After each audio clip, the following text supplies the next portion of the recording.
there's this idea in Jungian psychology called the circumambulation. And Jung had this idea that you had a potential future self, which would be in potential everything that you could be. And that it manifests itself moment to moment in your present life by making you interested in things. And the things that you're interested in are the things that would guide you along the path that would lead you to maximal development. Now, it sounds like a metaphysical idea or a mystical idea even, but it's not. It's not. It's a really profoundly biological idea. The idea is something like, well, you're set up so that you're automatically interested in those things that would fully expand you as a well-adapted creature. Well, like, there's nothing radical about that idea. What else could possibly be the case? Unless there's something fundamentally flawed about you, that is what the situation would be. It's kind of interesting to think about how that would be manifest moment to moment, but the idea is something like, well, your interest is captured by those things that lead you down the path of development. Well, that better be the case. Okay, so that's fine. And so there's some utility in pursuing those things that you're interested in. That's the call to adventure, let's say. So, and the call to adventure takes you all sorts of places. Now, the problem with the call to adventure is, like, what the hell do you know? You might be interested in things that are kind of warped and bent. And often it's the case that when new parts of people manifest themselves and grip their interests, say, they do it very badly and shoddily. And so you stumble around like an idiot when you try to do something new. That's why the fool is the precursor to the savior from the symbolic perspectives, because you have to be a fool before you can be a master. And if you're not willing to be a fool, then you can't be a master. So you're going to, it's an error-ridden process. And that's also laid out in the Old Testament stories, because the first thing that happens to all these patriarchal figures when God kicks them out of their father's house when they're like 84 is that they run into all sorts of trouble, and some of it's social and some of it's natural and some of it's a consequence of their own moral inadequacy. So they're fools. But the thing that's so interesting is that despite the fact that they're fools, they're still supposed to go on the adventure, and that they're capable of learning enough as a consequence of moving forward on the adventure so that they straighten themselves out across time. And so it's something like this. This circumambulation that Jung talked about was this continual circling, in some sense, of who you could be. You might notice, for example, that there are themes in your life. You know, when you go back across your experiences, you see you kind of have your typical experience that sort of repeats itself. And there might be variation on it, like a musical theme, but it's like you're circling yourself and getting closer to yourself as you move across time. That's the circumambulation. Now, remember that for a sec, because we'll go back to it. Okay, so imagine that something glimmers before you. It's an interest that's dawning, and you decide, well, first of all, you're paralyzed. You think, well, how do I know if I should pursue that? It's probably a stupid idea. And the proper response to that is, you're right, it probably is a stupid idea, because almost all ideas are stupid. And so the probability that as you move forward on your adventure that you're going to get it right the first time is zero. It's just not going to happen. And so then you might think, well, maybe I'll just wait around until I get the right idea, and which people do, right? So they're like 40-year-old, 13-year-olds, which is not a good idea. And so they wait around until it's waiting for Godot, until they finally got it right. But the problem is you're too stupid to know when you've got it right. So waiting around isn't going to help, because even if the perfect opportunity manifested itself to you in your incomplete form, the probability that you would recognize it as the perfect opportunity is zero. You might even think it's the worst possible idea that you've ever heard of anywhere. Highly likely.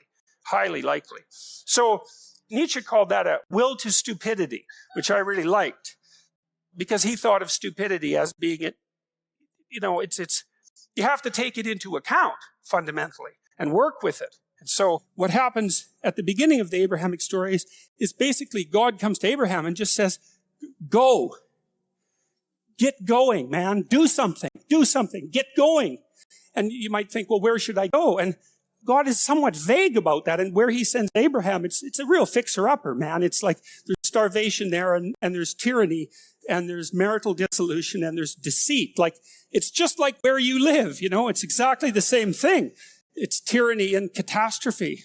So that's the tyrannical great father, because Abraham ends up having to sojourn in Egypt. And there's a famine, and so Mother Nature is on the rampage, and Abraham lies about his wife, as we'll see. And so it's the world, it's tyranny and vulnerability and deceit. And yet God says, go, because if you do go, then you'll become a father of nations.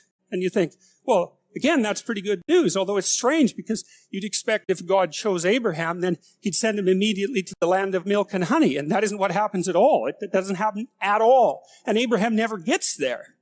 But his mission is still regarded as divine. And thank God for that, because that's what your mission will be, because that's what you will encounter in your life. Those are the archetypal things everyone encounters. The tyranny of the social structure, and the rapaciousness of nature, and the deceitful quality of the human psyche. It's like, that's the world. Now, that's a negative view in some sense, but it's positive in the story, because what it basically says is something that's akin to the Sermon on the Mount, which is that if you're aligned with God, and you pay attention to the divine injunction, then you can operate in the midst of chaos and tyranny and deception and flourish. And you could hardly hope to have a better piece of news than that, given that that's exactly where you are. So, and I didn't see any of that in the Abrahamic stories to begin with. So it's been very interesting to have that sort of reveal itself. And one of the things that has just blown me away in the last year, because I've talked to lots of people live, but also lots of people online. But it's more obvious live, and it's obvious in this theater as well, is that I've gone around and spoken, and a large proportion of my audience has been young men, under 30, something like that. And I've spoken to them a lot about responsibility. And what's so odd about this is that of all the things that I've spoken about, because I can see the audience and I can feel how the audience is reacting, I'm always paying attention to all of you insofar as I can manage that. So I get some sense of how what I'm saying is landing, which you have to do if you're going to speak effectively to people. And what happens is if I talk about responsibilities, everyone is silent, just like they are now. Silent and not moving, right? Focusing, attentive. Say, pick up your responsibility. Pick up the heaviest thing you can and carry it. And the room goes quiet and everybody's eyes open. And I think, that always makes me break up.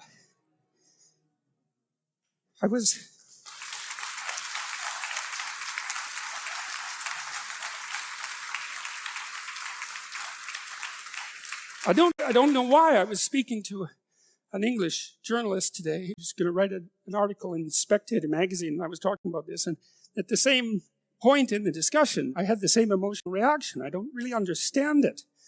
I think it's something, there's something about it that's so crucial because, we've been fed this unending diet of rights and freedoms, and there's something about that that's so pathologically wrong.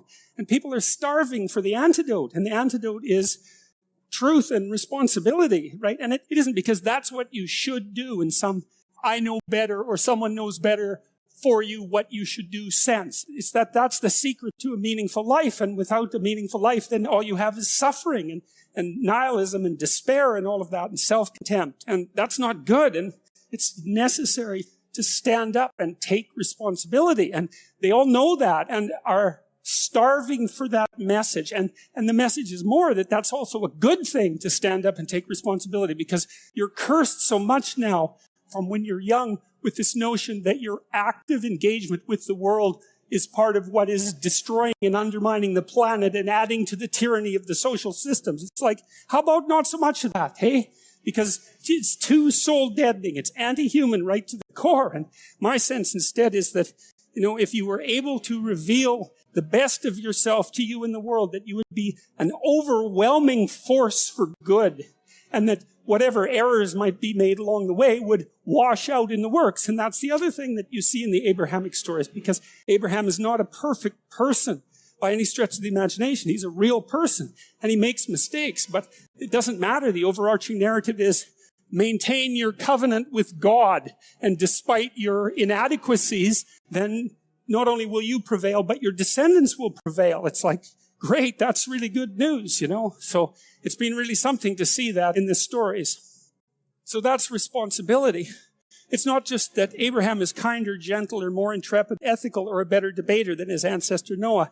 Rather, both the Noah and Abraham stories are pieces of a development of an increasingly stronger stance of humans relative to the deity.